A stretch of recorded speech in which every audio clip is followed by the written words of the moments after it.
enjoying her breasts. Just let us have this. The breasts make you care about the weather in a really good way. Right. Guys, maybe she's right. I mean, maybe we are too focused on this woman's breasts. Switch it to the other news channel. Channel 5 News. Amigos, tenemos... What up, Bills fans? Today I'm going to be going over this article that was dropped by Bills Wire about Beane takes accountability for the quarterback mistakes. Now, I'm not going to scroll through it. Maybe I should, but I'm not going to, because 90% of this article isn't about what he says. It's about the overall general view of the history through the Bills Wire up until the point where Brandon Beane starts talking about his mistake. And his mistake that he said that he's mad at himself that he wasn't smart enough to have brought in Anderson earlier. And that is overwhelmingly shocking to me, because that was such a common sense thing to do. Not even just Anderson, but anybody, okay? Let's face it, Brandon Beane got greedy at the GM position.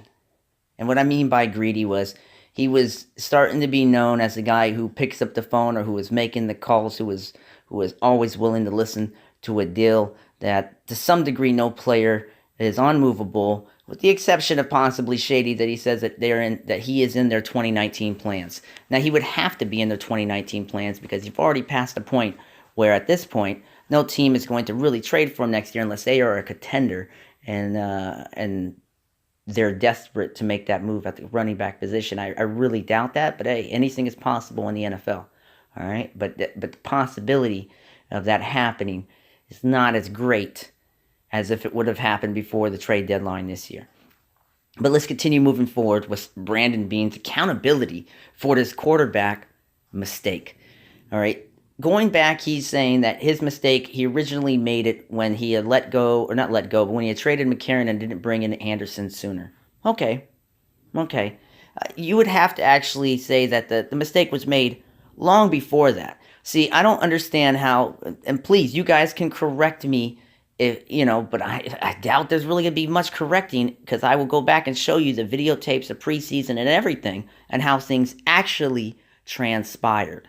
All right, going back into the offseason, with the exception of maybe me and like 4 other guys that I don't know them personally, but that I know have voiced it publicly, had realized that Josh Allen did not get, during the offseason, any next to none, whatever you want to say, snap counts with the first team reps. That's going into the preseason. So that shows that they really generally had no plan on even playing him this year, which is completely understandable. I think everybody agreed with that.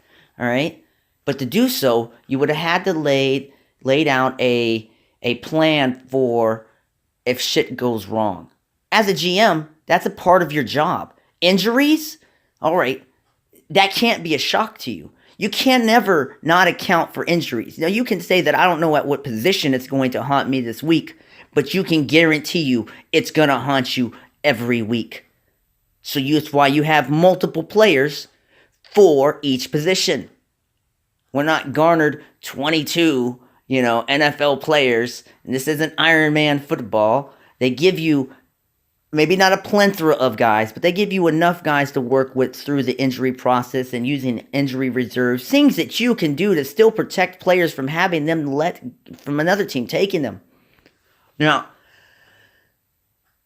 even with all that, the decision not just to let A.J. McCarron go, but the decision that Peterman was a starter, and that the perception is that Peterman had won out the preseason. Yes, he did, but he didn't do it by anything other than default.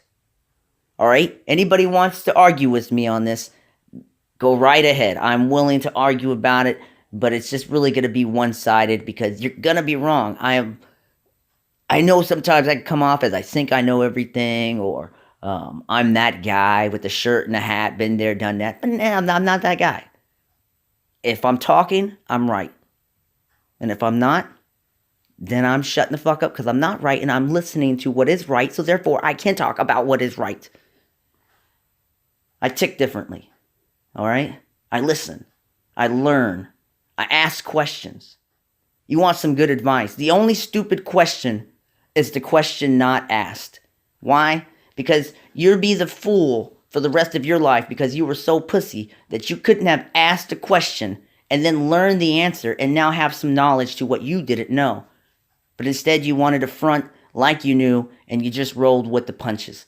And at the end of the day, real recognizes real. I know when somebody really knows what they know, and I know somebody's glossing over some bullshit. This being the case, they're glossing over bullshit when it comes to Peterman starting or earning that starting job. AJ McCarron went down preseason game week 2. All right? So you're telling me that Peterman had beat him out playing with the twos for 2 preseason games. I don't understand the logic in that. Okay, let's go. While they're battling and switching back and forth between the ones and twos, let's see.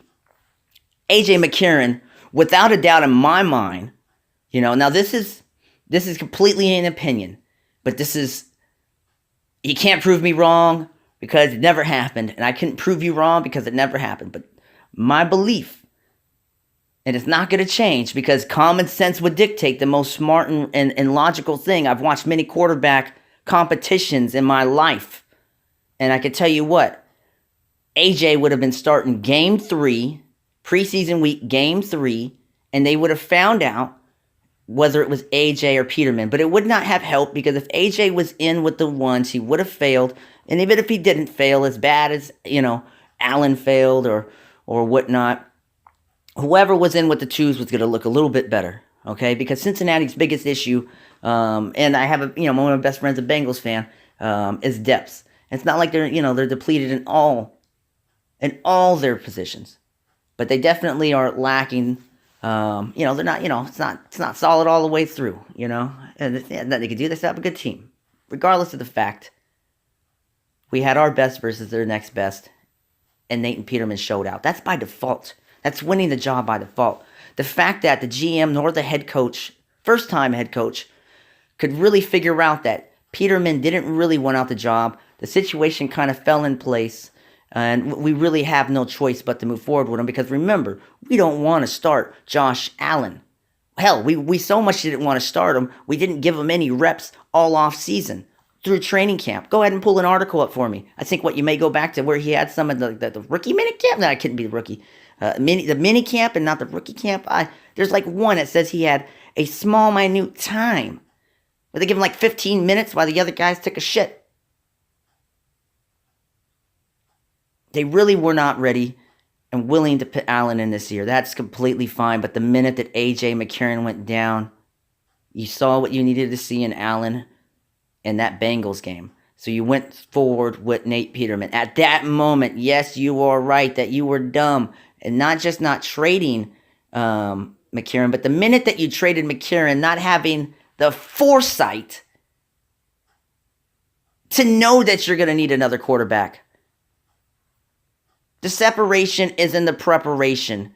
And as a GM, his preparation for possible injuries at the most strategic position in the NFL is insane.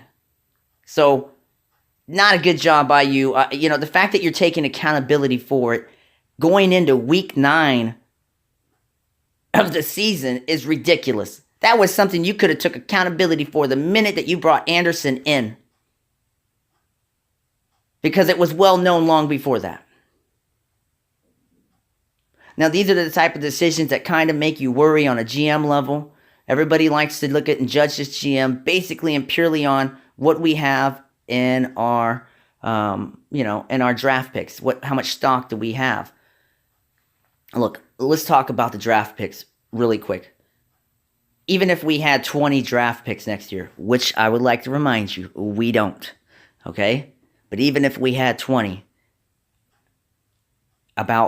even with 20, maybe with that amount, with 20, we would have 5 starters going into next year. We would need 20 draft picks and realistically either having a very good scouting crew or grabbing good guys in a high enough round multiple times. All right? Now, with a team that's already young and the excuse is built into it's young, isn't the team going to be even younger next year? Aren't we going to lose a lot of these veterans that we do have? Because we do have an overwhelming amount of veterans on this roster as well. 40% being young would be 60% being old. It's, look at both sides of that coin. Now, what they call old in the NFL, I have no idea. It could be just 5 years as a vet. That is not my call. Okay? I think if I was going to call anything old, it would be anything over 8 years. That doesn't mean old and dusty. That just means you're right there at the peak of your prime, should be on the sliver down. Now, that's always depending on position. There's positions here where guys may only last 4 to 5 years, 3.5, 6 years as a running back, and then you could be a kicker for 22 years. So, you have to take everything in accountability, and you have to take everything in account when looking at things position per position. But if you can do that, you'll be able to decipher between the bullshit. Can't compare all positions. You have to compare the reality of the position that the guy is in compared to all the other guys in that same position. Now, with Bean taking the rap for this, he's really just taking a lot of heat off McDermott. Because at what point, this being McDermott's team and not Bean's team, to me, it's McDermott's team. He was here before Bean. He had the hand in bringing Bean over. As far as I'm concerned, I mean, hell, we have the 2010 squad of the Carolina Panthers, pretty much. So, Coach has to do a better job with calling it right when he sees it, or else he can't see it. And what I mean by that is knowing the fact that, well, wait a minute, Nate Peterman is my quarterback and Allen is my backup. We said, and we as in being him and Bean, talked about it, that they had no plans on starting Allen. Well, where are these plans that you had for not starting him? Other than just saying the words, you had to have a plan in place. And if McCarron was that plan, and when you traded him, where is that plan yet still in place for protecting your future of not starting him and letting him get accustomed to the playbook and then seeing if he can do it? Where is that plan? There was no real plan. He had an idea. Their idea was not to start him, but things don't always work out that way, so they rolled with the punches, and they've been getting fucking socked in the face daily.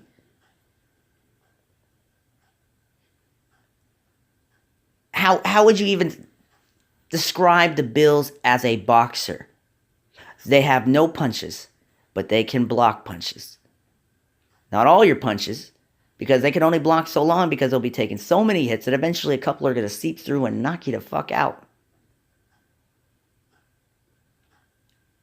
I mean, the only thing we got working for us is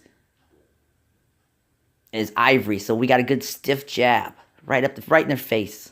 Jab, jab, jab. Jabs aren't known to knock somebody out instantly. You got to keep jabbing them over, beat them in the face. We are a punchless boxer. And at best, all we have is a stiff jab. And I'm not talking Lennox Lewis type jab. Not world class. Nothing like that. Being stepping up and taking accountability for this is really a lot of him being a good friend to his friend, Sean McDermott. I'm not really for all this friendship shit. Just do your job. Win. You guys are really throwing a lot on next year to produce, or you forced yourself to be fired. Not me. Nobody else. It's you guys are responsible for your actions or their lack of. Brandon Beane is showing to be more of an accountant than a GM. A man that's worried about numbers and analytics than actually understanding the roster and how to make one. Edmonds and Milano are great picks. They're great guys. Nothing to do. That's 2. All right. So next year we get 2 more. So we got 4. I mean, we could have a lot of draft picks, and even with all the money in which we have, there's other teams we are competing with, and even if those other teams are crappy and they got money and it's just a choice of where you're going to go, I don't want a guy that's just here for money. I don't want a guy here because we had to pay him the most to get him here. You want guys to want to come here, but that's not going to happen until until that quarterback position is 100% solid.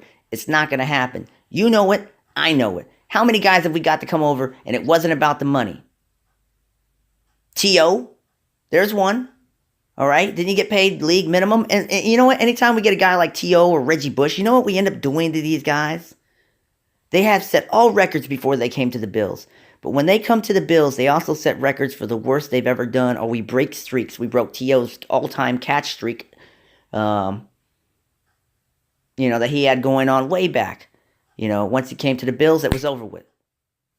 Reggie Bush, by the end of his year with us, he was the first NFL player to have a certain amount of negative yards. That came from playing with the Bills. So Mario Williams did well in the scheme he was with for at least as long as he was in that 4-3 base, and he didn't do so bad when he was in that 3-4 nickel, what do you want to call it, hybrid defense that Mike, man, I can't say that guy's last name, Paletta, whatever the hell, Pettit. I think I'm just mashing a whole bunch of names together, but I think Pettit's it. He did all right in that. All right, and that was more of a defense on interceptions than it was on pressure up front. 4-3 will always be more of a pressure up front, rely on your 4, bring an extra guy, versus your 3-4, which is your nose tackle, and you're going to have to bring in extra guys, which are now defensive ends that are playing linebackers. It's just a confusing situation. I'm not a big fan of the 3-4, but if it can be done right, with the right, I think in the 3-4, you need to have the right amount of guys for that. I mean, you can't just throw any defensive tackle as a nose tackle, Point being to this is starting to try to protect their damaged reputation technically right now. I mean, these are guys that are going to want to have jobs if this don't go well afterwards. Bean's got to understand as well, this may be the only GM job he ever gets. There is a position in here that I can't remember what it is, but it's it's a glorified accountant for when it comes to franchises, and Bean to me just comes off as that guy. All right, but he gets another year because it's still too early to really judge his amount of talent. He gets this chance to utilize the picks that were gotten a year before he got here. Let's see what he could do with those picks. All right, I'm not going to say I don't like his negotiation skills as far as willing and dealing to get draft picks and whatnot. But I don't like the fact that these guys also put us in a lot of this dead cap situation. If anybody can explain to me how much dead cap is coming from, that we had the last 2 years come from Darius, that would be nice to know. I mean, at one point I knew that number, but it's something that you read over and you just fucking you want to throw up in your mouth and you just pass over. Because here's the thing, dead cap is also live cap. In other words, if you retain the player, imagine if we retained Darius last year. Hey, we played the Jags in the playoffs. Imagine if we had him on our side. Now, we still had Tyrod and his impeccable 85 yards a game quarterback, but we were better running last year than anything else. So, we wouldn't have had to try to run through Darius. You know what I'm saying? We didn't do ourselves any favor in that 10-3 game. Could have been 10-3 the other way. Easily. Could have been 9-3, 6-3. Either way, it could have worked out a lot of other ways. We could have won our first playoff game since 1995, which nobody, another thing I'd like to get to, nobody's going to like hearing this, and I keep repeating it because I've been repeating it long before, at least 3 years before our drought was over. The first drought, the baby drought, I like to call it, the no playoff appearance drought, that's the baby drought. Yes, it is. All right? And when the baby drought, 3 years before it was over, I started looking, 3 years before we even hit 17, 18 years. When we were on our 14th year. By that point, we were on our 20th year of no playoff wins. Now, I know you have to make the playoffs to win a playoff game. But I also know that the Cincinnati Bengals will tell you can make the playoffs for over a decade and a half for over 2 decades. The Cincinnati Bengals themselves have not won a playoff game since like 1989, 1990, 1991. Detroit's next at 93, and we're right behind both them fucks at 1995. Now, if Cincinnati happens to win one playoff game this year, if they can make it and win one playoff game, hey, we're jumping to number 2 on that list of drought. Then, hey, with the way Detroit is going and the way that we're going, you know, it's inevitable that one of us will get it before the other. Who? I have no idea. You got to find a quarterback that can not only get you in the playoffs, that can also win a playoff game for you. And the damnedest thing you could say about Tyrod Taylor was right there in the playoffs. That was his time. It was the one time that Tyrod had to shut me up, to shut every motherfucker up about him, and win that game himself. But we all know he is who he is. So it was never going to happen. But it's not hard to tell bullshit right off the bat. And that's what we're producing. A lot of bullshit. And we've been producing it for a long time. And you know what? 24 years, no playoff win. When I was bitching about that bitch when it was 19 turning 20 years, no playoff wins. Now we're 23 going to 24, no playoff wins. Drought. It's the bigger drought. And the bigger, actually, the mecca drought is the last time we've been to the Super Bowl, or the last time we won a title, an actual title, or the last time we won our division. Have any of you guys actually thought about how much worse it really was than the 18-year drought? The 18-year drought was like the icing on the cake. It was the sprinkles on the donut.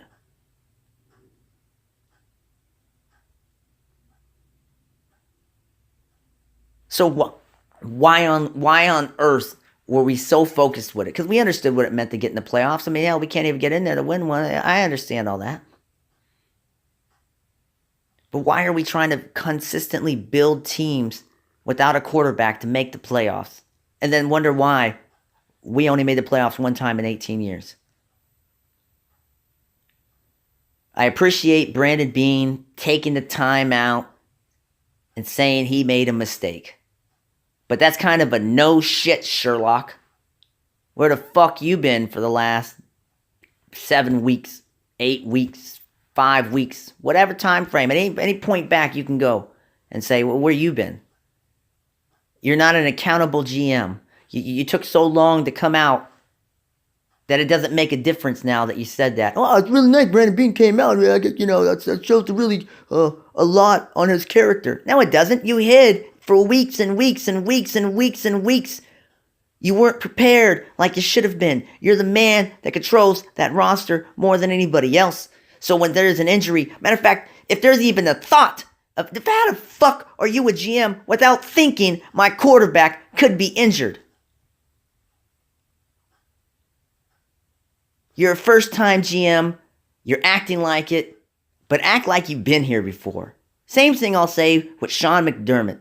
Sean McDermott is the head fucking coach. I'm tired of people saying he's a defensive coordinator. He was a defensive coordinator. He is a head coach. He has to control the offense as well as he does the defense. Now, I know that's not his forte. It doesn't have to be. But that's what makes him the head coach. He can place somebody who is brilliant at that position as he is brilliant at his defensive position and match him equally. So, Beane, I appreciate your late, very, very late bullshit excuse that, you know what, that you're mad at yourself. Well, I'm glad it took you 9 weeks to be mad at yourself over something that started happening 20 weeks ago. You're a GM. This started 20 weeks ago for you. Not for me as a fan, not for any of them, but your position, 20 weeks ago. 10 weeks ago, 11. I mean, any point before the season started, you could have had this shit taken care of. Like a big boy, like a GM. Act like you've been here before.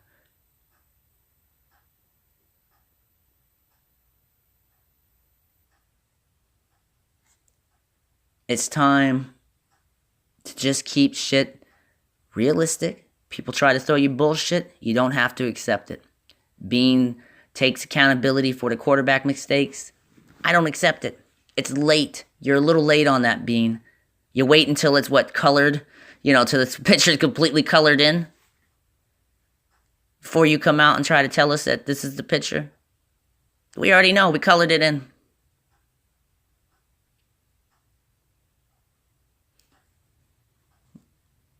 What do we do going forward? There's nothing. There's a lot of things that are unanswered, but I'll tell you what, at the end of the day, this team is going to live and die with the lack of decisions from Bean and McDermott.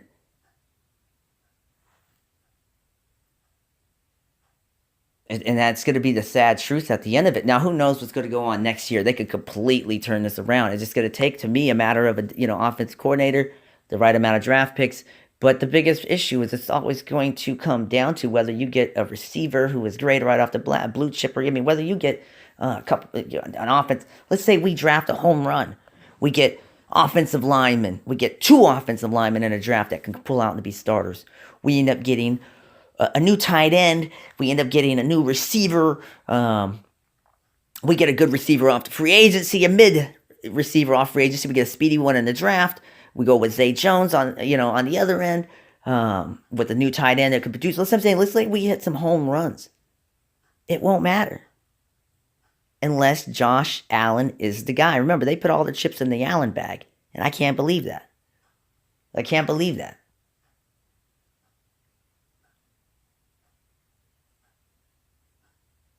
And why would you do that?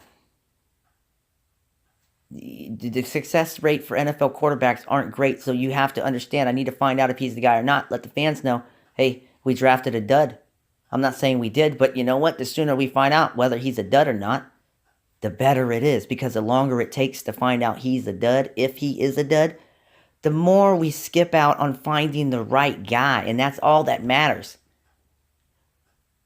We don't need a good coach if we can find the best quarterback. But if we can't find the best quarterback, we need to find a good coach who can find that guy. It's always going to come down to that. I don't know at what point everybody's tripping off Trent Dilfer and Brad Johnson winning Super Bowls with their defenses. You get the fuck out of here. They also had competent quarterbacks, all right, that were above the level of Ryan Fitzpatrick and below Andy Dalton. Kind of right there. That's where you need to be with an elite Super Bowl winning defense.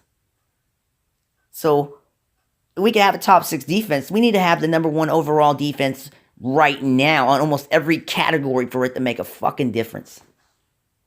Can we build that? I have no doubt in my mind we could build an elite defense. But it would just be wasted on an inept offense. Brandon Beane, I appreciate the bullshit, but I got a nose for a reason. I can smell bullshit. I've been smelling it for weeks. It's nice that you finally decided to come out and tell everybody that you're the one that passed the gas. But we already knew it. You were the first to fucking get out the elevator as it switched floors. So, Bean, I would like to give you a fuck you for the quarterback debacle that you and McDermott, but you get to move on. You know what? That's a learning curve. Move on. No, you gotta stop that shit. You got to stop that shit. Have foresight. Or learn something from having this hindsight and looking back and saying, I should have done this sooner. You know what? You could have been saying that when you were fired the next year. Well, I should have done this sooner. Maybe that's where I went wrong. It's best to look at where you went wrong the sooner. It's like losing your keys. You don't put time between you and losing your keys because that guarantees there's a good chance you won't find it. The sooner that you realize that something is wrong and you try to take care of it, the better your success is at finding it or taking care of that issue. Next thing you know, if I lost my keys 5 minutes ago, I've only covered so much ground. Unlike 9 weeks later. Remember, nothing in life is one way. You guys have a good day and go Bills.